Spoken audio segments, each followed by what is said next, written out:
me go.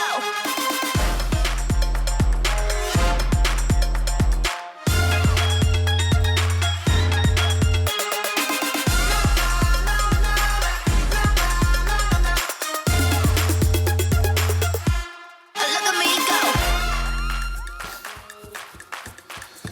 Yo, welcome back Berbulu dengan Ben. Kembali bersama anda untuk minggu yang baru dan hari ini cerita-cerita yang baru. Game week ke-8 Liga Perdana Inggeris khususnya menjadi tumpuan. Tetapi of course baru saja game yang baru selesai di antara JDT dan juga Guangzhou yang berkesudahan dengan kemenangan untuk Guangzhou yang kita akan review dalam segmen yang ketiga nanti. Okay? So aku nak seru korang untuk stay dengan kami untuk mengikuti review perlawanan di antara Guangzhou dan juga JDT. Tapi pada waktu yang sama kalau korang nak ikut perkembangan BDB ni dari minggu ke minggu, ada platform podcast untuk korang juga mendengar BDB kat bawah tertera Spotify, Apple Podcast, Shock Podcast, juga di Astro Go korang boleh stream balik episod-episod yang korang dah terlepas. Okey, hari ini macam biasa aku bersama dengan Elif Amira, host yang sama, co-host yang sama, tetapi kita ada guest yang baru.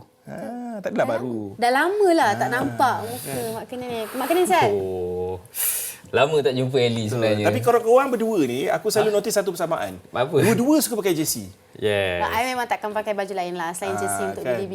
Untuk BDB je. Okey. Lah next year I pakai Tak, baju sebab kurung selama lah. ni aku duk fikir dalam almari kau ada jersey je. Memang Tapi ada. aku sebenarnya lama tak tunggu kau nak ni tengah tunggu kau pakai jersey pula. Dia ada satu je jersey. Jersey Satu England. Jersey England nombor tu 9 bagus juga, nombor lah. 9 dia. Newcastle, come on lah. Fine. Come on lah. Malu ke nak pakai jersey Newcastle? Newcastle, England. Aku okey je. Kalah tak Okay, kalah. next week. Minggu depan. Minggu depan Alright. Alright guys, tak mahu tinggalkan banyak masa. Aku nak ingatkan korang boleh call juga kami. Ada nombor phone yang tertera dekat bawah 8957 8463 03 dekat depan dulu untuk borak dengan kita orang semua topik yang kita nak bincang. Dan ialah dari masa ke semasa kita pun ada bagi tiket free kan. Terutamanya start minggu depan atau minggu lagi satu kita akan bagi tiket free untuk JDT lawan dengan Ulsan dekat Stadium Sultan Ibrahim. Okay, so guys, tak mahu tinggalkan masa. First topic, Manchester United. Alright, Manchester United bangkit semula dengan satu kemenangan, tetapi aku rasa cerita yang meniti di bibir ramai sekarang ni Mak Kening adalah yalah dalam diam United dah 3 game tanpa kalah. Lepas tu kalau kau fikir balik dari segi pengurusan, apa yang message yang disampaikan daripada pengurusan adalah tim ni masih ataupun Ten Hag sendiri, tim ni masih lagi ada sifat semangat berpasukan. Tim ni masih lagi ada sifat bermain demi lencana di dada. Tapi konsistensi yang apa yang diorang buat dari segi together ni kita jarang nampak dalam semua game. Setengah game je ada. Dia orang menang lah match week kali ni kan. Sebagai fans neutral, kau happy ataupun tak sebenarnya Wen? Aku tak boleh nak cakap happy ke tak, sebab bagi aku whatever happen to Man United happen. Aku bukan peduli pun kan. Kalau macam aku happy. Sebab apa, at least Ten Hag masih lagi ada di situ. Okay, Faham perspektif. Faham. So bagi lagi 5 tahun kontrak. Itulah kalau boleh kan. Tapi itulah aku tak faham message Ten Hag, sebab lepas habis game dia kata, kau tengok players aku, diorang still ada togetherness. Diorang still ada they fight for the badge. Tapi kenapa benda tu tak every game? Kenapa dia pilih game? So nampak tak dia share pendapat tu untuk jawab satu soalan je. Lagi satu soalan kau tanya dia confirm dia tak boleh jawab. Macam ada je. Tapi kau tanya, tapi kenapa tak nampak dan setiap bulan? Itu dia datang balik. Dia sempat dia tak reti kot nak jawab. Tapi I rasa macam baguslah comeback ni, macam tak tahu kenapa dia macam bukan menaikkan semangat fans Manchester United je. Tapi TV macam semua macam EPL fans yang kelab-kelab lain pun rasa macam okey, mungkin liga ni baru bermula untuk diorang, sebab kita banyak elemen-elemen yang kita nak akan bincangkan dalam segmen ni lah Ben. Tapi bagusnya the very fact that semua orang tengah bercakap pasal comeback. Lawan Brentford sure, tapi cara bermain lawan pasukan Brentford itu satu benda yang kita nak kupaskan dalam. Aku Brentford pun dah berapa lama dah tak pernah menang kat Old Trafford. Duanya dia orang datang ke Old Trafford pun dengan skuad yang pincang, banyak player yang tak boleh main. Jensen pun tak ada dalam match ni. And bagi aku keputusan ni tak adalah nampak macam teruk sangat Brentford main. Kalau kata keeper dia tak perform kan, Flecken tak perform tu, rasanya lagi banyaklah Manchester United akan menang malam tu. And aku sebenarnya untuk MU match ni kan, aku lebih suka untuk sentuh peranan player-player yang sebelum ni dipandang enteng lah. Memanglah dia buat mistake dalam match-match sebelum ni, tapi just after international break, antara player yang aku nampak sedang step up sekarang ni adalah Casemiro dalam match tersebut. One of the stand up performer lah daripada dia kan. Cuma kita tak tahulah konsistensi tu ada ke tak. Sama juga macam Ten Hag punya tactical, Ten Hag punya game plan kan. Satu game jadi, then the next game tak jadi. Itulah benda. Satu benda yang agak ketara Eli dalam season ni bila kau tengok line up Man United daripada game week 1 sampailah game week 8 adalah pertukaran bahagian sayap tu terlalu kerap berlaku. Satu player yang dia bagi can demi can adalah Marcus Rashford. Tapi jarang sekali kau tengok keutamaan left wing tu diberikan kepada Garnacho. Sebab selalunya Rashford akan main dekat situ. Dalam game ni, bila kau nampak Garnacho main kiri, Rashford main kanan, seolah-olah ada satu dimensi yang baru tau. Di mana Rashford ni tidak membolot semua chances yang dia dapat daripada kalau dia main dekat belah kiri lah. Kat belah kanan ni dia jadi lebih kepada assister ataupun player yang provide service. Ya, tapi I nampak yang satu perkara yang paling teknikal boleh nampak dalam gameplay Rashford bila dia diletakkan dalam peranan main di bahagian belah kanan. Sebenarnya ada banyak aspek yang dia mengubah kembali peranan dia kepada peranan tradisional dia, which is dia akan cari jalan untuk ke bahagian belah kiri, tetapi sebelum dia sampai ke point dia nak main belah kiri tu, dia akan memainkan peranan sebagai right winger, which is quite effective. Banyak bagi outlet untuk dalam untuk overlap, and dia banyak ambil touchline punya passes, sentuhan-sentuhan yang dekat touchline. Dia lebih kompos.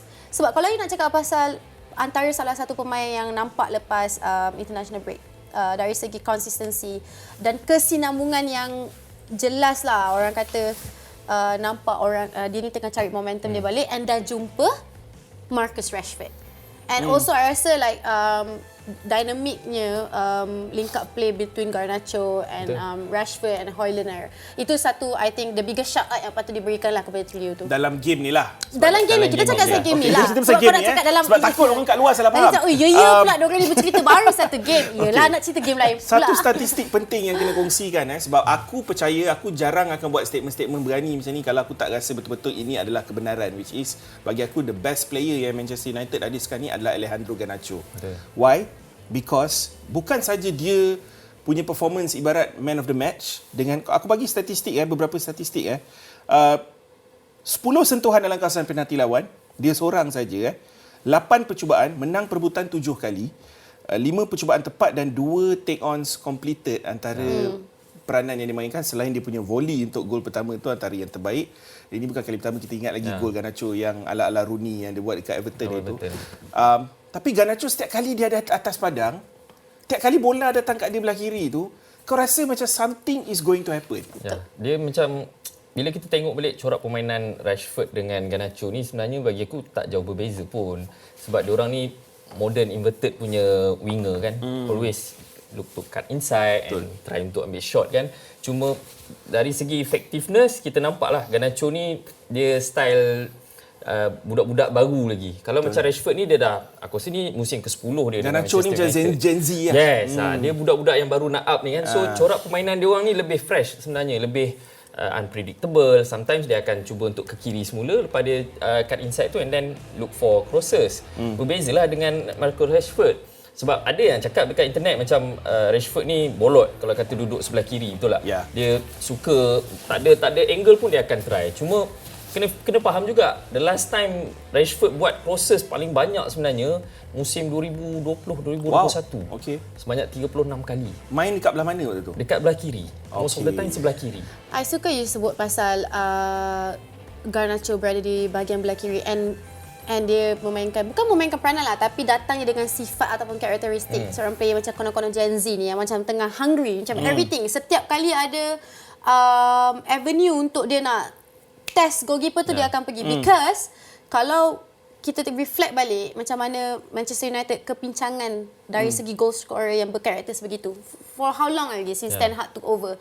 So I rasa macam fans akan celebrate je like goal scorer yang macam Garnacho ni. Hence kenapa dia macam kalau you katalah setiap kali dia pegang bola kita akan tahu ada something happen. Tak adalah macam player lain. Contohlah kalau I boleh bagi macam Gabriel Jesus kat Arsenal. Kau dah pegang bola tahu tak ada apa pun jadi. Macam tu lah. Macam patah balik ada duduk kat bench macam tu.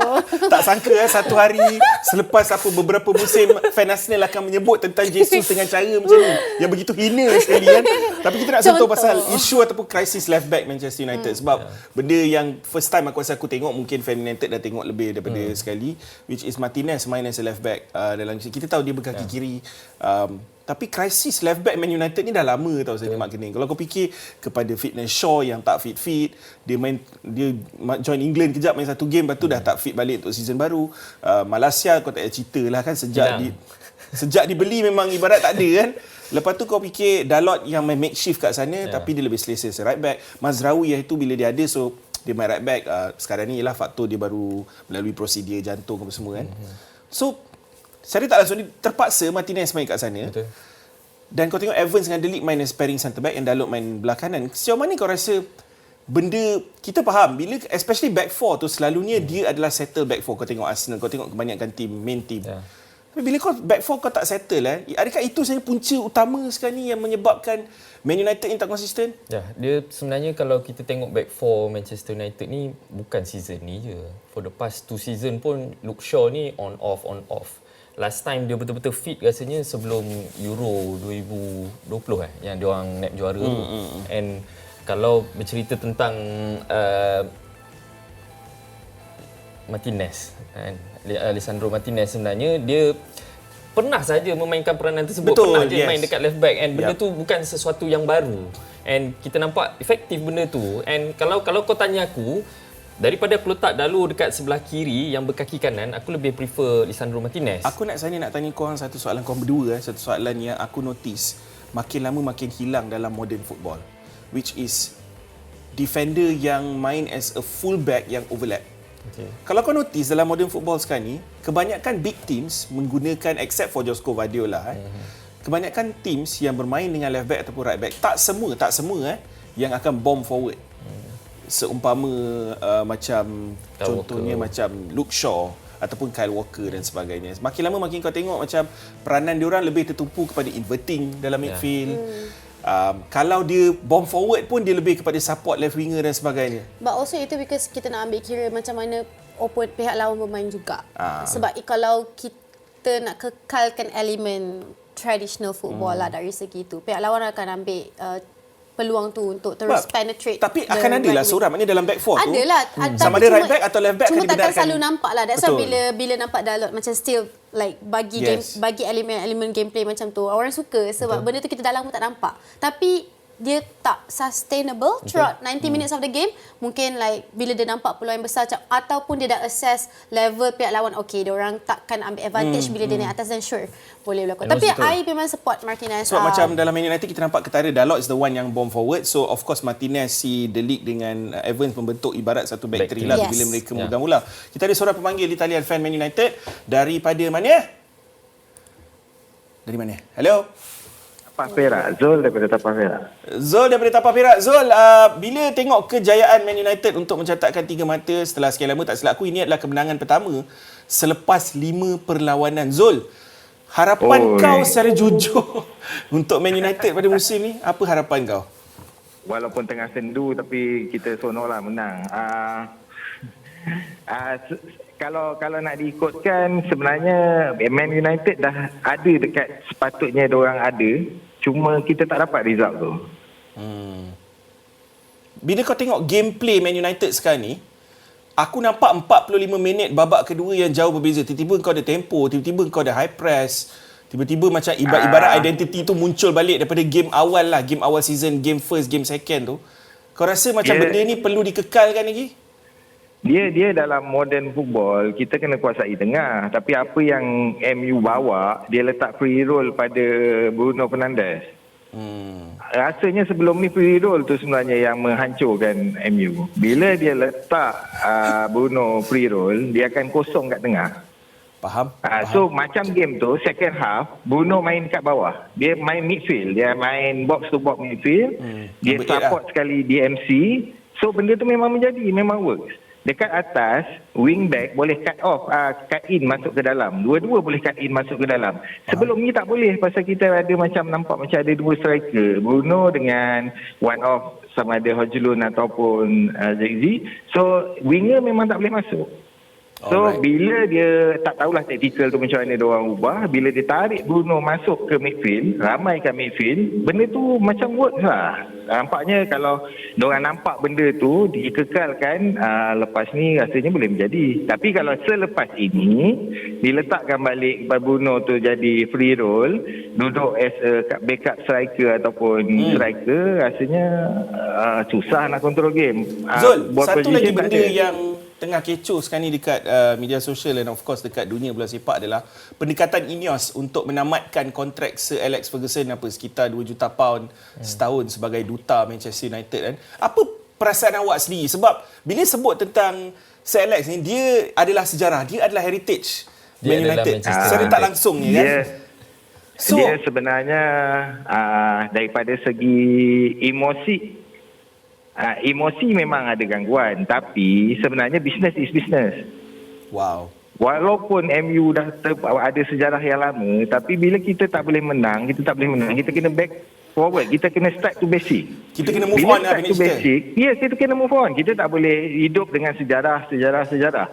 Kita kena kita kena mainkan balik peranan kelab yang baru. Jadi kita kena start all over again. Kalau kita nak duduk dengan sejarah, memanglah benda tu as a macam social responsibility ke apa Saya ke. setuju. Zul, Cuma awak benda memang tu antara tak buat. pemanggil yang paling realistik yang pernah kita dapat. Saya minta awak tolong tinggalkan nombor telefon dengan penerbit kita sebab dengan harapan kita akan dapat call awak balik di masa akan datang. Terima kasih Zul kerana kesudian anda bersama dengan Berbulu Gambar. Steady. Okay.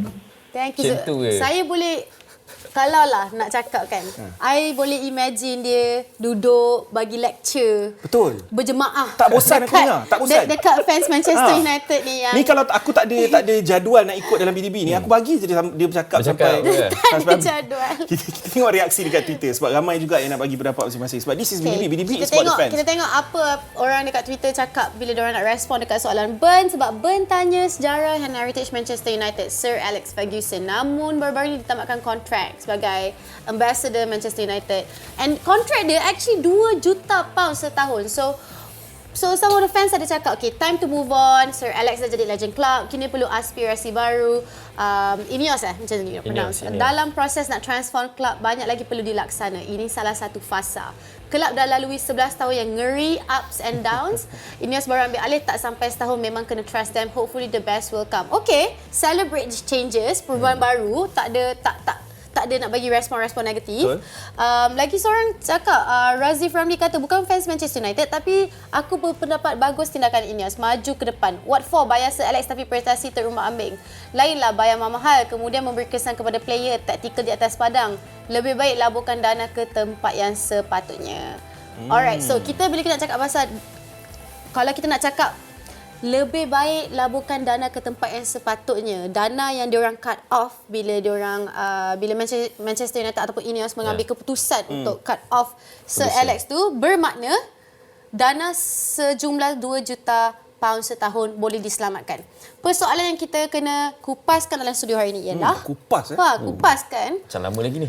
Dana 2 juta setahun, 2 juta pound setahun tu besar sangat ke untuk diselamatkan?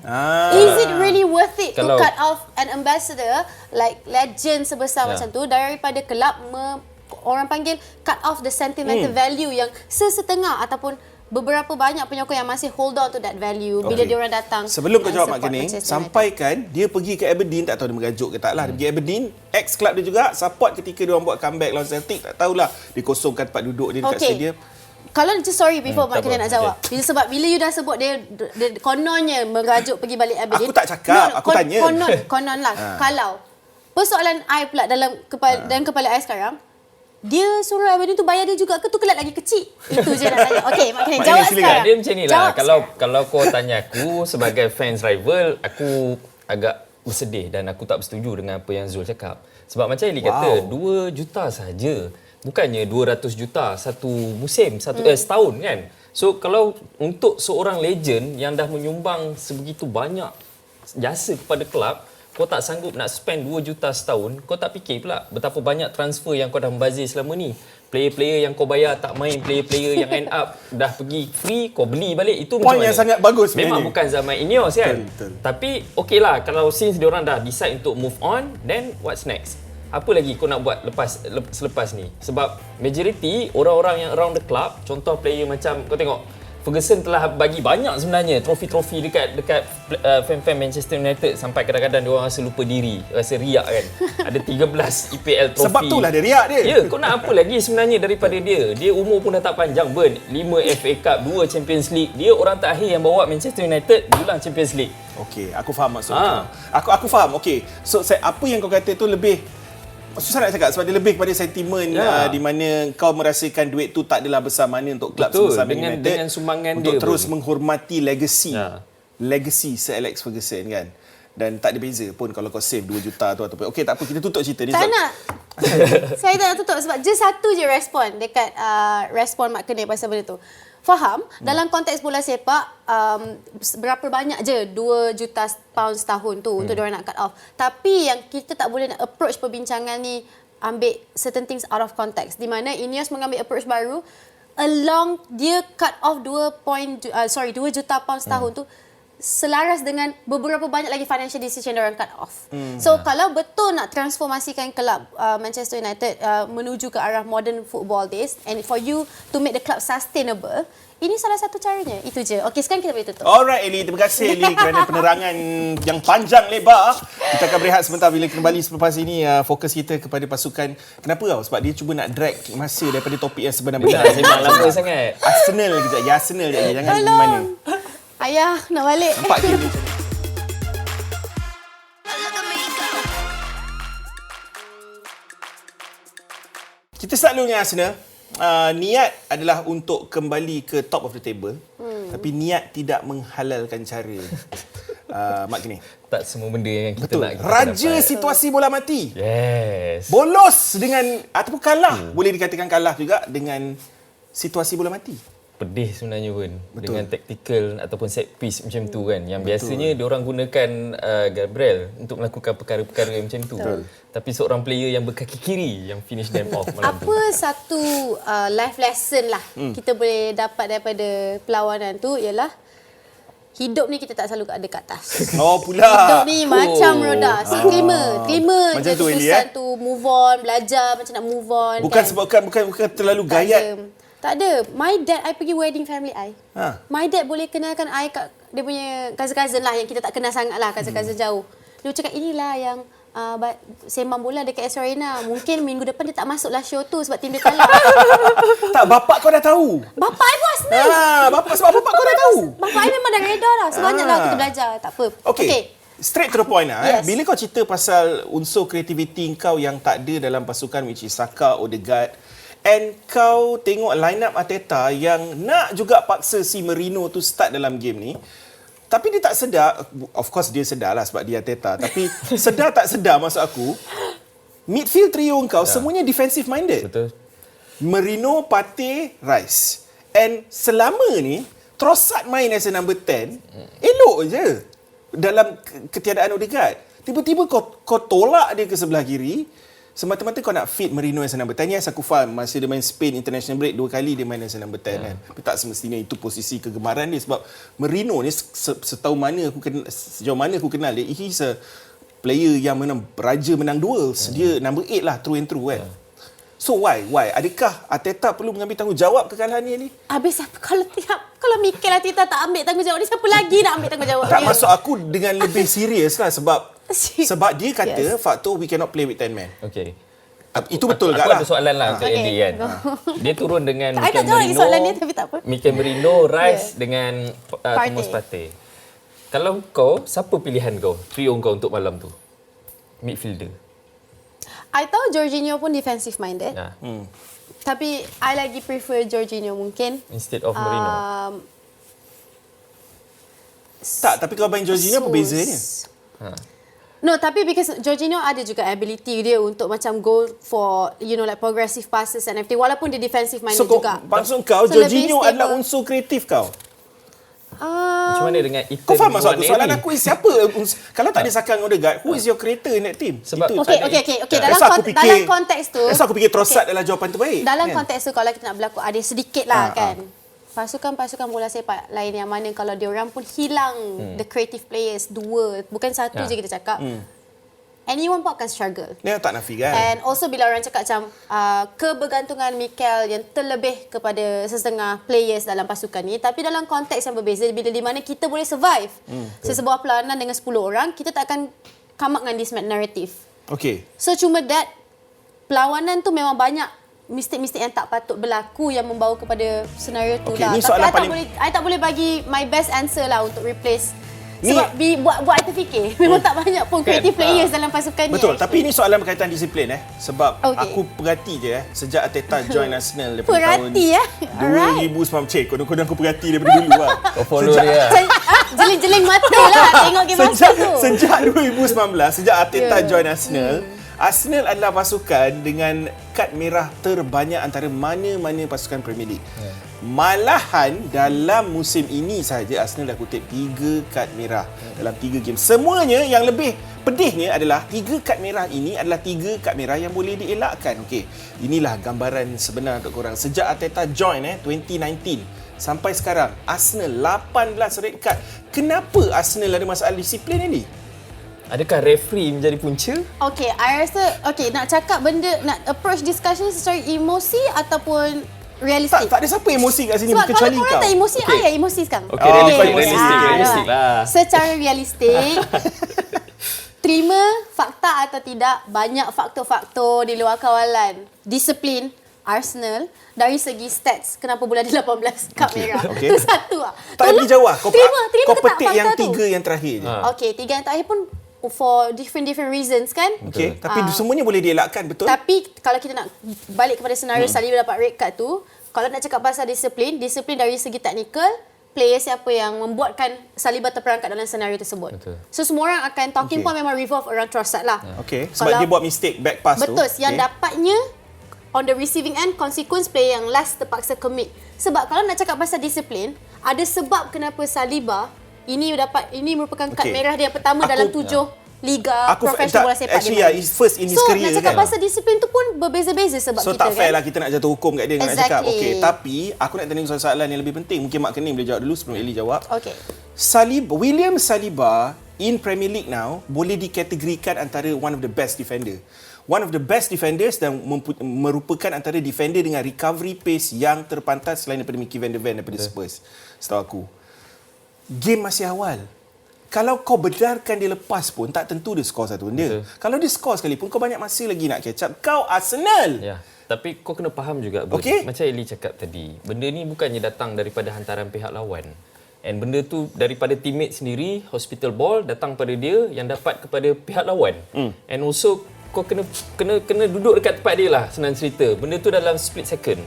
Okay. Betul kau cakap, dia ada pace, game masih awal. Tapi benda dalam split second ni, sometimes kau tak sempat nak buat decision yang betul pun. And aku rasa dia tak adalah macam kata... caught off guard lah. Tak adalah kata dia melakukan kesalahan tu semua atas dia. Bukan selalu pun. Kan? Ni mungkin kali pertama dia buat benda tu kan. Saliba sebab tu kalau nak cakap pasal aspek disiplin, benda tu memang tak patut ataupun memang tak make sense untuk Saliba sebab ini kad pertama yang dia dapat. Kad merah pertama dalam career dia. And also kau kena tengok kedudukan Evan Nelson kan, yang player Brentford player Bournemouth time tu, dia dalam kedudukan offside sebenarnya. Okey, ni persoalan yang lebih penting. Korang rasa ini layak diberikan kad merah atau tidak? Sebab ramai segolongan fans Arsenal kat social media yang suka main screenshot. Kan? Sebab geng-geng Arsenal ni aku notice kat social media banyak suka SS. Dia ikut dululah fan-fan Newcastle macam tu juga. Newcastle? Dia belajar. Dia pun serius. Nak jumpa kat social media pun susah. Dan cerita dia, ramai yang screenshot. Bila kau screenshot, kau tengok kedudukan Ben White, ramai kata, oh dia boleh cover. Tapi kalau kau tengok kedudukan Ben White tu, ibarat dia kena merentas desa lah nak sampai ke Evan Nilsson tu. Tapi rules is rules. So pendapat kau kad merah? Pada aku it's red card. Betul. I rasa kalau nak cakap, nak persoalkan kad merah siapa yang dapat, ada banyak lagi geng-geng Arsenal yang lagi kita patut debatkan. Tapi ini I rasa macam it's clear as how it is.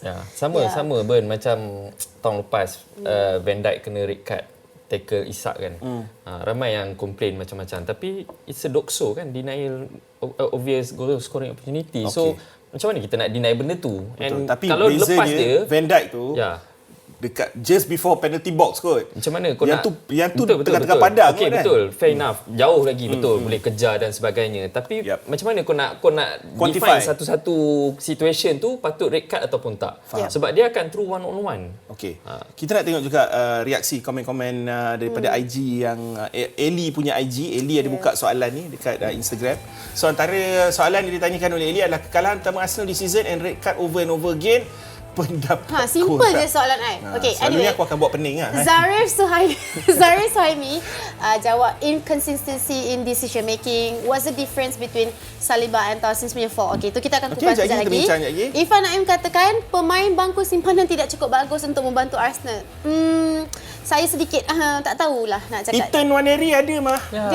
Dia macam lain. Itu yang aku cakap kan. Okay, sentimen lain sikit lah baca respons tu. Tapi yang last one Burn. Arsenal ketandusan idea di bahagian tengah, 3 midfield digunakan kurang bagi 4. Ini saya setuju 100%. Aku rasa Eli pernah cakap dengan aku dulu kalau kau bagus, kau dah cukup usia. Maknanya if you're good enough, you're old enough. Suka hati je bila pula. Aku yang pernah cakap, tahu lah Eli cakap ke siapa cakap. Tapi siapa ni Burn? Ethan Nwaneri aku rasa dah membuktikan dalam cameo appearance yang dia dah buat selama ni yang dia mungkin dapat chance sebenarnya untuk start game. Bila kau start game tak semestinya kau kena main 90 minutes. Kan, tapi dalam game seumpama ini kau expect bila kau tak ada source of creativity dan ada seorang player tu walaupun dia berusia 17 tahun, kenapa tidak Mak Gini? Aku still rasa macam dia di-treat dengan cara yang tidak sepatutnya lah. Sebab macam yang kita bincangkan tadi, kau tak ada option lain selain daripada 3 orang defensive midfield and also Jorginho. Bolehlah masukkan Trossard. Tapi kita tahu Trossard ni lebih efektif dekat sebelah kiri sebenarnya. Tak, tapi selama ni Mak Kening, Trossard main as a number 10 bila Odegaard tak ada. Betul. And dia function bro. Betul Ben. Tapi kau kena consider juga match ni bermain dekat away bro. Dekat Bournemouth. Main dekat away. So dia nak combat midfield Bournemouth. Kalau kata kita main dekat Emirates mungkin dia akan turun. Faham? And also kita faham lah dia takkan main 90 minit. Tapi kalau kata diberikan peluang untuk turun, aku 45 minutes pun okey dah. Kan? Cuma masalah dia masuk bila kau dah ketinggalan 2-0. And what's the point? Apa and kau main 10 lawan 11. Apa je dia boleh buat kan? And mungkin lagi satu elemen, mungkin lagi satu sebab kenapa Arteta rasakan trio midfield tu mungkin efficient enough lah untuk dimainkan dalam perlawanan tu sebab dia tahu berdepan dengan pasukan Bournemouth yang dari segi technical ability jauh gap dengan Arsenal. So apa yang diorang buat bila berdepan dengan pasukan yang memang akan main bola secara memang bola tu akan glued to your foot di mana diorang akan try aggressive out of possession lah. So trio ni kalau dari aspek tu mungkin make sense lah nak mainkan trio ni sebab you nak berdepan dengan pasukan tu. Tapi impact yang ataupun konsekuens yang datang dengan main di trio midfielders ialah struggle lah dengan flow of the game. Kita anggap benda ni one off je lah Eli sebab baru kekalahan first game dalam season ni. So tak apa kita tutup. Saya tak nak cakap one off. Sebelah mata tapi kita tengoklah macam mana. Kan. Okey tak apa. Tapi ada seorang tadi tanya pasal apa perbezaan di antara foul Saliba dengan foul yang dilakukan oleh Tosin yang menyebabkan satu dapat kad merah, satu dapat kad kuning. Okey. So kita beralih ke game di antara Liverpool dan Chelsea yang aku ibaratkan macam ada feel cup final juga mula-mulanya sebab dah berapa lama aku tengok game dekat Anfield ni, jarang aku tengok ada tim yang boleh datang ke sana mungkin tolak tepi Man City, tolak tepi beberapa big team yang lain. Tapi Chelsea datang ke sana untuk 30 minit yang pertama dan senyapkan Anfield. Pada waktu yang sama aku ada dengar bunyi-bunyi mengeluh pun ada daripada segolongan fans Liverpool. Sebab awalnya kalau kau ingat ada insiden yang melibatkan Sancho dengan Trent. Bila kau tengok balik sebenarnya ada kes untuk penalti dalam situasi tu. Tapi di mata kau, perbezaan Tosin punya foul ke atas Jota yang kena kad kuning dengan perbezaan Saliba ke atas Evan Nilsson. Tak ada beza pun sebenarnya. Pada aku dua-dua red card and benda tu malangnya berlaku dalam satu match week yang sama. Aku expect benda tu akan jadi the next match week orang akan compare kan. So cool lah sikit isu tu. Tapi bila jadi hari yang seterusnya benda memang panas lah kan. Memang nampak inconsistency. And also kalau kita tengok secara keseluruhan EPL season ni pun banyak sebenarnya insiden-insiden yang at the first dia bagi penalti and then second dia tak nak bagi. Aku kurang bersetuju dengan sama tu sebab bila aku tengok yang Tosin punya kau kena tengok proximity di mana kedudukan sebab tak stok aku cakap kita hidup dalam zaman screenshot. Bila kau screenshot benda nampak lebih buruk daripada sebenarnya. Betul. So bila kau tengok kedudukan ini Saliba yang Tosin punya Saliba dia paling dekat Ben White tu kira dekat jauh ada 50 meter dia jauh dia. Tapi kau bandingkan dengan foul yang dilakukan Tosin, okey, mungkin kita tak nampak sekarang ni lah, tapi korang tahulah apa yang masukkan. Levi Colwill berada mungkin dalam 5 meter je kedudukan dia di belakang kedudukan Jota ketika foul itu berlaku. So, macam mana kau boleh kata itu adalah sure red card? Adakah kau berdasarkan the law, which is last man is last man? Betul. Sebab bila kau cakap dokso, kau kena faham dia punya definition dokso tu apa. Okay. Last man satu, duanya bola dah confirm gol, kau pergi tahan dengan tangan, handball. Ini adalah antara foul yang kau tak boleh nak kata Denying apa sebenarnya. obvious goal scoring opportunity. Yes, dokso kan. So dia memang benda tu dah tercatat dalam buku Law of the Game FIFA. So bila benda macam ni jadi dalam game, nak cerita bab range daripada gol apa semua, bagi aku faham unfair lah. Kau kata dah termaktub dalam buku FIFA, tapi definisi dokso tu pun diterangkan dengan setengah rules, which is apa itu obvious goal scoring opportunity. Bila kau tengah padan dekat 50 yards daripada gol, adakah itu obvious goal scoring opportunity? Kena ambil konteks juga. Kalau kita tengok ada players berapa banyak kat depan tu, walaupun siapa tak yang berhampiran, radius tu tak kisahlah berapa jauh. Kalau daripada 100 yard pun, kalau memang terang, mungkin tak boleh nak definisikan senario tu dalam satu dimension je tau. It's like banyak benda yang akan diambil kira. So I rasa macam kau nak kata siapa yang last man, macam mana dia orang block tu, semua akan ref yang ada dekat berpengalaman tu diorang akan calculate semua ni dalam satu decision making diorang. Satu player yang aku nak tanya korang yang aku tertarik dengan persembahan dia kali ni, which is aku rasa sepanjang musim kita tak sekali pun tak cerita pasal dia, Curtis Jones. Dalam game ni, kenapa aku tertarik dengan dia? Aku just share beberapa peranan. Dia tak silap aku diberikan peranan dalam game ni untuk shadow Cole Palmer. Dan dialah yang menyebabkan Cole Palmer tu tak menjadi satu faktor langsung dalam game ni, walaupun ada satu free kick yang dia ambil yang sepatutnya Vega score. Dia ada 2 chances yang si Jones block, satu lagi melewati palang gol. Tapi overall, selain daripada itu, Cole Palmer agak senyap dalam game ni. Betul. Selain itu, peranan dia hampir menang 2 penalti, Pilala dapat 1, and winning goal yang dia score.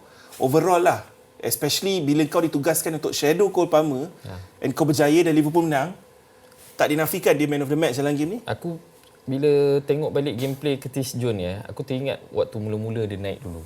Product Academy. Dia sebenarnya seorang winger, tak silap aku. Dia winger and then tukar masuk ke number 8, nampak lebih efektif, cuma sizing tak ada. And bila kau diberikan satu peranan untuk gantikan McAllister dalam satu match besar macam ni, kau nak jaga pula Cole Palmer yang in form sekarang kan, bukan satu benda yang mudah. And aku happy sebabnya fan Liverpool tak suka sebenarnya Curtis Jones ni. Tak suka sebab dia inconsistent. No, not inconsistent. Dia ni lebih kepada ball carrier and also ball retention tu memang nampak superb gila dengan dia. Cuma dia ada possibility untuk lambat progress the ball ke depan. I tak tahu kalau nak setuju ke tak dengan term yang you katakan banyak fans Liverpool tak suka. Sebab I akan lebih menggunakan perkataan diorang lebih banyak mempersoalkan apa dia punya fungsi, sebab tak nampak fungsi yang jelas. Kan kita bila players yang bawa masuk first 11 punya first team ni, kita macam kalau tak nampak immediate impact, kita akan terus persoalkan. And dia antara salah satu pemain yang kita macam took a while nak faham dia punya function dekat peranan mana yang buatkan dia nampak contribution yang jelas kepada team. So I rasa sekarang kita slowly dah nampak that thing. Tapi ada lagi satu yang Chelsea just nak sideway ke Chelsea sikit. Aku pun nak tanya. Untuk sebuah pasukan yang kalau kita tadi kita cakap pasal sejarah Manchester United kan, and then Zul daripada Tapa pun kata kita tak boleh nak hold on kepada sejarah. Tapi one thing about Chelsea, yang antara salah satu pasukan dalam Liga Perdana Inggeris ni yang selalu diguruni dalam aspek defensif diorang. Yang sekarang kita kalau nak cakap pasukan mana yang paling solid defense, kita dah tak pandang ke Chelsea dah. Dulu kita selalu macam defensive leaders dalam EPL selalunya lah datang daripada pasukan Chelsea lah. Zaman Jose Mourinho lah, Ricardo Carvalho, John Terry and everything.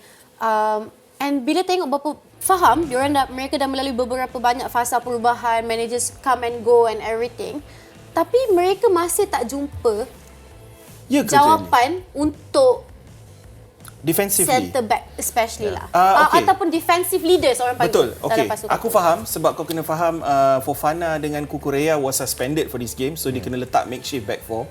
So realitinya yes, you're right. Selama ni pun dalam beberapa game aku tengok ada game yang Tosin main, ada game yang Fofana start. Tapi Colwill is the main centre back yang diorang turunkan dalam hampir setiap game yang aku tengok daripada game pertama sampailah game ke-8 musim ni. Tapi aku sebenarnya tertarik dengan apa yang Chelsea buat. Aku lepas tengok walaupun orang kalah dalam game ni, aku lebih yakin sekarang ni bahawa Chelsea adalah top 4 material untuk musim ni. Minimum dia akan top 4. Kau lebih yakin dengan apa yang Chelsea buat dalam game ni ataupun aku ubah sikit konteks dia, kau lebih impress dengan apa cara Arne Slot manage game ni after international break sebenarnya? Okay, to be fair, aku dah expect Arne Slot boleh mengalahkan Chelsea dalam game ni dengan fact. Anfield is always a big factor. Itu kau kena ambil kira satu faktor yang besar. Chelsea pula di bawah Maresca ni, kita dah nampak steady peningkatan dia orang dari segi attacking. Yes, defensif kita masih mempersoalkan Sanchez lah, back four dia orang apa semua. Tapi dalam game ni kau nampak Reece James came back. Pada awal ni nampak Chelsea ibarat mendominasi game 30 minit yang pertama kan.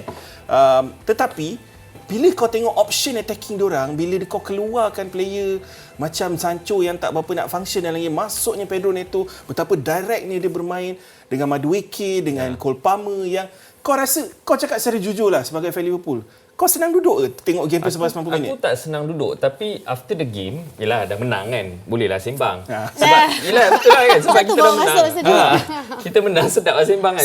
Seram. Seram, tapi bila kita tengok cara Slot manage the game, kau tak ada, dia tak buat high press. Dia tunggu dekat bahagian tengah. And so maksud kau Liverpool membenarkan Chelsea main bola sepak? Sebab Maresca dah tahu dah, dia dah menang berapa banyak game dah Slot ni dalam EPL. Dah tengok dah, every game dia main high press. Tiba-tiba after international break, dia orang tak nak keluar press. Player-player Chelsea seolah-olah macam tak tahu apa reaction dia orang patut buat. Aku setuju bab 30 minit pertama benda tu memang berlaku. Okay, Arne Slot bawah Liverpool kau boleh nampak statistik setakat ni dalam, dia masih, aku suka dia punya ayat. Dia kata apa, tak silap aku pagi dia kata tak ada trofi yang diberikan pada bulan Oktober ni. Kan? Sebelum ni dia kata tak kita belum dibanggakan lah. Sebelum ni dia kata tak ada ujian. Seolah-olah macam dia dig Man United lah kan. Tapi kau boleh kata ni ujian kedua dia lepas dah menang away dekat Old Trafford.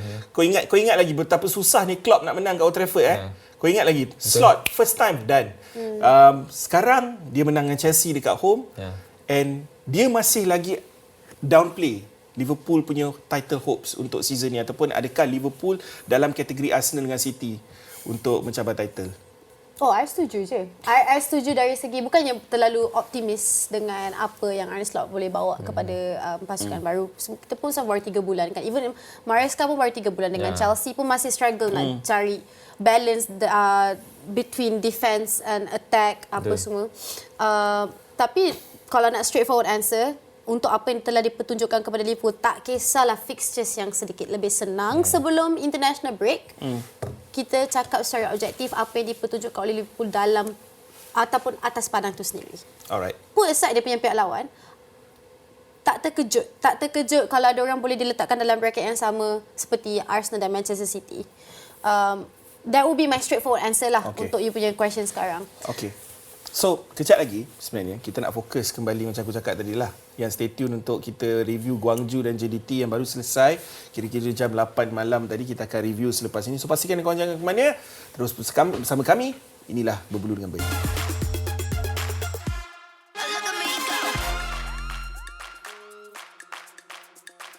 Wow. Aku kita dikejutkan sebenarnya seawal ialah minit-minit awal kita dapat lihat bagaimana Guangzhou mengambil kesempatan chances yang diorang dapat. Tapi to be fair, first goal yang dijaringkan tu kau nak salahkan Feroz, kau tak boleh 100% salahkan Feroz sebab dia guna Feroz as a marker untuk dia cari top corner kat belah kiri kan. Tapi second goal tu memang jelas mistake Feroz. Tapi kau boleh kata juga lepas tu dia tebus balik kesilapan dia. Tapi macam mana dia boleh bebas dalam kawasan penalti tu aku tak tahu. Tapi boleh dikatakan catalog of errors lah. Kesilapan daripada kedua-dua tim sebenarnya. Cuma mungkin JDT tak bernasib baik. Sebab kalau kau tengok statistik pelan ni Mak Kening dengan Eli nampak seolah-olah JDT seolah-olah home team dalam game ni. Diorang mendominasi permainan. Dari segi shots 2 kali ganda apa yang Guangzhou ada. Dari segi possession jauh lebih baik. Dan rata-rata aku tengok game pun, aku sempat tengok 75 minit sebelum aku nak kena bergerak datang kerja ni. Kan? Aku nampak JDT banyak bermain dalam kawasan lawan. Betul. And bila kita tengok balik fixture main dekat away, performance macam ni bagi aku cukup membanggakan lah. Walaupun you can argue lah ada 2 orang saja player Malaysia campur Nacho Insa, mungkin 3 kan. Tapi to be fair, ni kali pertama ada 2 orang Malaysia yang main dalam first 11. Betul. Start lah, yang starting lah. And aku terkejut main away Feroz start.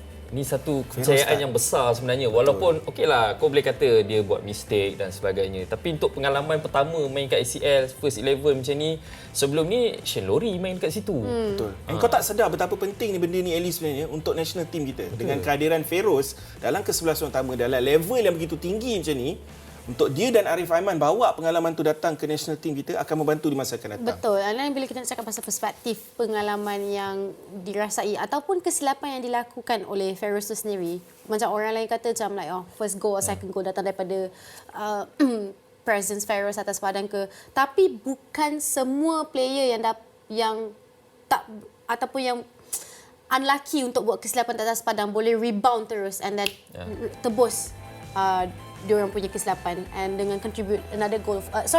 The only goal untuk team. So itu satu, kalau itu dia punya radical learning curve untuk Feroz rasakan ke atas pentas tertinggi bola sepak untuk JDT, and macam you kata boleh dibawa masuk ke dalam pasukan kebangsaan, dan you know what?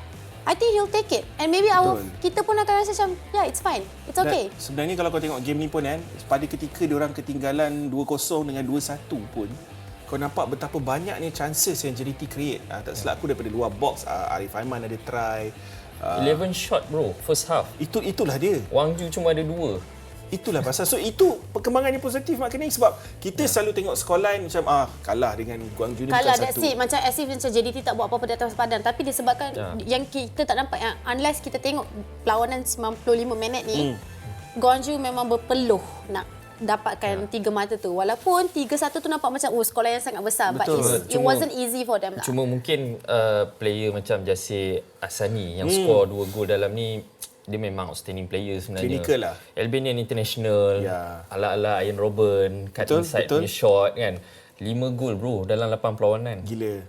4 gol sebelum jumpa JDT ni dalam 2 perlawanan ACL. That's why aku cakap first goal tu sebenarnya kau tak boleh mistakekan mana-mana defender, sebab itu adalah pure skill and technical ability yang ada pada Yasir Asani tu untuk score gol macam tu, di mana dia guna si Feroz as a shield untuk score kan, di mana Zubiaure pun dah tak clueless pada ketika itu. Cuma bila kau tengok balik setup kepada perlawanan ni, player-player macam Nacho Insa yang dah berusia, kita tahu kan, masih lagi bertenaga. Dia antara player yang paling bertenaga dekat bahagian tengah JDT, mengetuai bahagian tengah, pergi ke depan. Bukannya main dalam tempoh 45 minit. Dan game sebelum-sebelum ni pun dia perform macam tu. Bagi aku ni satu benda yang positif lah. Walaupun kalah, aku still rasa happy lah untuk JDT. Dan jangan lupa pemain-pemain yang masuk menggantikan, macam aku sedikit hampa sebenarnya secara jujurnya.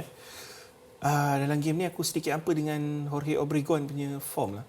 Sebab aku rasa kan mungkin kalau Backson main daripada minit pertama, mungkin impact ni berbeza. Game ni saja ke ataupun game sebelum-sebelum Even ni? Game sebelum, kalau aku jujur dengan dia aku sendiri lah. Sebab mungkin aku dah biasa tengok Bergson main dan aku tahu kualiti dia daripada Backson kan. Tapi bila kau tengok macam Jesse Rodriguez masuk, tak lama itu last year baru main kat Sampdoria babe, kan? Star PSG, star Real Madrid. Aku ingat lagi zaman dia bermain sekitar 2011, sehinggalah 2016. Mungkin diorang punya pandangan macam inilah pentas yang diorang nak eksperimen. Bukanlah eksperimen, macam like nak test out apa like dinamik baru yang boleh ditunjukkan oleh players yang selain. Memanglah kalau kita nak biasakan convenient, kita dah tahu dah player ni output dia macam mana, dia punya gameplay macam mana, tapi kita tak tahu like coach punya thought process different. Macam okay, saya dah tahu dah player ni boleh buat apa, tapi kalau letak tukar sikit tweak here and there, apa yang lagi diorang boleh lakukan? Betul, tapi ini bukan disaster Nak bagi tahu korang even though JDT kalah, JDT dah menang sekali, seri sekali, kalah sekali, masih lagi di kedudukan ketiga. 4 mata keseluruhan 4 mata. Di tempat ketiga sampailah tempat ketujuh semuanya berkongsi 4 mata. First is Guangzhou, second is Buriram United, team Dion Coles of course. Dan kita tahu JDT masih lagi dalam perjalanan di mana diorang still perlu mengharungi lagi 5 perlawanan kan dalam peringkat kumpulan. So perjalanan masih panjang and bukanlah disaster kalau away. Sebenarnya aku rasa tak silap aku kalau JDT menang 2 atau 3 game, chances dah cantik dah untuk berada dalam kelompok 8 yang terbaik. Satu elemen yang positif yang diorang boleh bawa dalam game-game seterusnya ialah di mana selagi diorang tak hilang that creativity spark atas padang. Macam you kata first half diorang create berapa chances. I rasa banyak senario-senario lebih positif yang akan JDT akan berdepan dalam perlawanan lain. Next game, JDT akan lawan Ulsan Hyundai pada 5 hari bulan November nanti. Itu yang dapat pernah ingatkan korang, yes, kita akan Eliburn akan berikan tiket free kepada korang dalam Berbulu dengan Burn. Mungkin bermula minggu hadapan. So jangan lupa untuk terus bersama dengan Berbulu dengan Burn, di mana game tu akan berlangsung di Stadium Sultan Ibrahim. Dan kita akan bagi tiket awal, e-tiket, berupa e-tiket. So senang kau nak dapat tiket tu sebenarnya. Macam penonton-penonton yang lain dah dapat. I boleh masuk ke bertanding untuk tiket? Kau minta je lah, kau tak payah nak bertanding. Bagi can kat orang lain lagi. Okey lah, saya tiket boleh tengok dengan Ellie. Kau pakai pas media dah lah, kau tak payah tempat duduk. Dia nak duduk dengan fans pun. Duduk dengan fans different lah. Ni kau bawa, pakai je lah media pass tu mix dengan fans. Payah ke? Gedik lah. Okey geng, Fantasy Premier League yang menjadi tumpuan kerana minggu ni, gagal. Setiap terus. minggu gagal. Gagal terus. Baru minggu last week okey apa? Last week Green Arrow, the week before yang gagal. Okey, kita tengok kegagalan pun. Kegagalan yang selang-seli ni. Bagi I kupas, 28 mata. Kau hajar. Yang paling rendah apa? Poin aku dia nak kupas. 28 mata je pun dapat. Teruk. Minggu ni sebenarnya minggu yang sangat teruk untuk ramai. Even ramai pros pun gagal minggu ni. Tak payahlah cakap pasal orang lain, cakap pasal awak. Okey, 2 transfer yang aku buat, aku try berani lah this week. Sebab selama ni aku main ikut template. Sebab aku diajar dengan cara ikut sejarah aku main, aku bermain lebih selamat. Aku tak suka gamble sangat, aku nak save transfer. Tapi this week aku try langgar aku punya hukum sendiri. Rukun sendirilah, bukan hukum tapi rukun aku sendirilah. Okay. So aku masukkan dengan 2 free transfer aku gantikan si Saka, sebab aku tahu Saka tak main, dengan si Foden, dan aku gantikan si Luis Diaz dengan Johnson sebab aku tak yakin Luis Diaz akan start. And turns out aku betul lah. Cuma masalahnya 2 player aku pilih tu seorang je dapat assist, seorang lagi tak skor langsung. Johnson yang skor 7 dalam 7 game, tiba-tiba bila aku bawa masuk je, dia memilih untuk berhenti skor. Asal aku Captain Haaland aku nak tanya. Semua Captain Haaland, bro. Tak maksud aku, bila Haaland minggu ni lawan Wolves statistically, ikut statistik, adalah defend terburuk dalam Premier League sekarang. Sebelum game ni lah. So ramai yang Captain Haaland sebenarnya. So kadang-kadang kalau kau langgar captaincy ni, kalau dia menjadi, kau akan jauh ketinggalan. So that's why aku tak nak ambil risiko dari segitu. Aku cakap awal-awal ni dalam 10-20 minggu pertama ni, aku jarang ambil risiko. Tapi bila aku try, memakan diri. Tak menjadi lah. Betul. So point aku rasa ranking aku sekarang dia jatuh ke 2 juta. Ni paling rendah pun. Antara terendah yang pernah aku berada dalam sejarah aku main game ni. Tapi tak apa. Masih lagi awal, aku selalu cakap 8 weeks last season, aku berakhir dalam top 100k di dunia. Tapi permulaan aku macam ni jugalah. Dalam 1 juta lebih, 2 juta dalam 10 minggu yang pertama. So Mak Kening, minggu ni cantik lah. Tak jauh beza lah dengan kau. Tengok captain siapa tu. Siapa? Oh, smart. Masih ada masalah Masih masalah tapi captain aku tu tak Haaland. Oh, Sebab kita lupa dia dah tak ada KDB, dia dah tak ada Rodri. Outlet yang biasa membantu tapi dia. Tak juga, Savio banyak bantu dia untuk assist score goal sebelum tak ada orang expect pun Wolf akan main macam tu. Betul. And kalau kau tengok aku punya ni, aku lebih kepada simpan aku punya free transfer lah. Cuma aku memang sebelum ni memang dah ada sekarang Palmer. berapa free transfer yang kau ada? Aku ada 2. Memang aku dah simpan Salah, Palmer dengan Haaland ni, aku rasa dah 3-4 minggu dah. Cadangan aku is maintain 2 daripada 3 sebab susah, sebab banyak option baru akan datang. Macam sekarang ni Spurs tengah cun, Son tengah cun, ataupun akan Johnson datang kau mungkin perlukan player macam Saka dalam tim kau kan, kita tak tahu. Kenapa Mak nak kena ambil cadangan daripada orang yang dapat point? Sebab sejarah aku jauh lebih hebat dari Mak Kening. Tanya Janganlah je. suruh aku petik. Kita Nanti orang kata tanya aku je. melanggar kan. Dia more experience katanya. Sejarah macam Man United, sejarah heritage aku dalam permainan FPL ni. Tak adalah power mana pun kan. Tapi okey, kalau diikutkan kedudukan Berbulu dengan Burn ni, top 10 ni, kau tengoklah betapa jauh dia kan, lebih 100 poin meninggalkan kita. Tapi Caterpillar, Karibasi ex-champion, Syarul Azhar dekat setujuan, Abu Treka, Loy, Luis EJ, Atari Yusof, Aziz Zahar dan juga Afia Hasanah. Top 10 ketika ini ramai dah pakai chips. Macam aku cakap selalu, awal-awal ni ramai pakai chips. So jangan gunakan poin-poin diorang ni untuk mengukur kemampuan kau kan, sebab kau masih simpan chips lagi dan sebagainya. Jorgen Strand Larsen adalah player yang aku cadangkan. Kerana apa? Kalau kau tengok jadual game Wolves Mak Kening dengan Eddie, from now until game week 19 dia tak ada satu pun game merah. Sebab dia dah jumpa tim kuat-kuat kan. First 8 games, semua dia dah jumpa. Top 6, semua dia dah jumpa. So, chances are Wolves ni setiap game dia boleh score goal sebenarnya. And this guy is 5.5 million sahaja. Murah lah. And dia score berlawan City kan.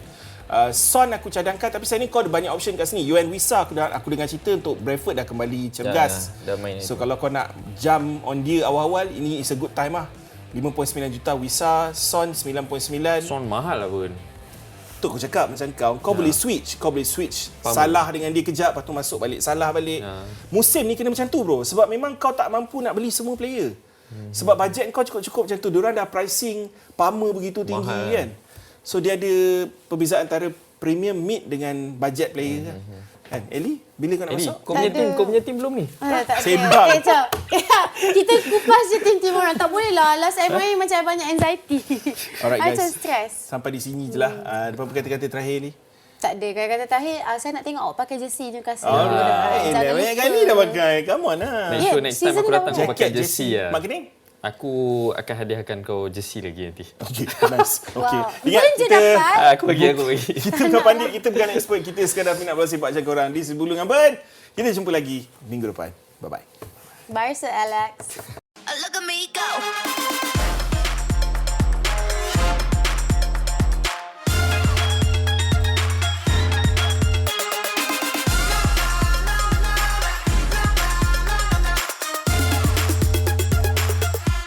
Look at me go.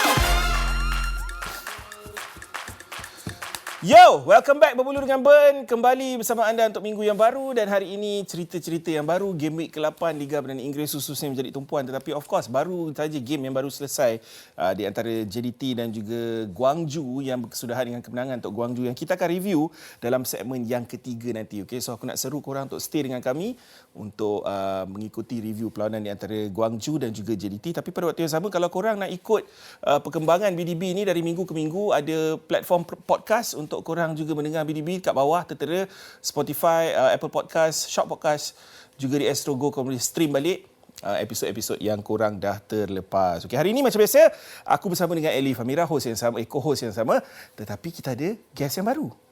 Tak adalah baru. Dah lama lah tak nampak muka Mak Kening ni. Mak Kening sihat? Oh. Lama tak jumpa Eli sebenarnya. Tapi korang berdua ni, aku selalu notice satu persamaan. Apa? Dua-dua suka pakai jersey. Yes. I memang takkan pakai baju lain lah selain jersey untuk kan. BDB. Untuk BDB je. Okey, Okay lah, next year I pakai Tak, Juku sebab Rom lah. selama ni aku duk fikir dalam almari kau ada jersey je. Memang Tapi ada. aku sebenarnya lama tak tunggu kau nak ni tengah tunggu kau pakai jersey pula. Dia ada satu je jersey. Jersey Satu je? England. Jersey England. Nombor tu 9 dah juga, nombor besar 9 pun. dia. Newcastle, come on lah. Fine. Come on lah. Malu ke nak pakai jersey Newcastle? Newcastle, England. Aku okey je. Kalah tak Okay, kalah. next week. Minggu depan. Minggu depan Alright. Alright guys, tak mahu dengarkan banyak masa. Aku nak ingatkan korang boleh call juga kami. Ada nombor phone yang tertera dekat bawah, 8957 8463 03 dekat depan dulu untuk borak dengan kita orang semua topik yang kita nak bincang. Dan ialah dari masa ke semasa kita pun ada bagi tiket free kan. Terutamanya start minggu depan atau minggu lagi satu kita akan bagi tiket free untuk JDT lawan dengan Ulsan dekat Stadium Sultan Ibrahim. Okay, so guys, tak mahu lengah masa. First topic, Manchester United.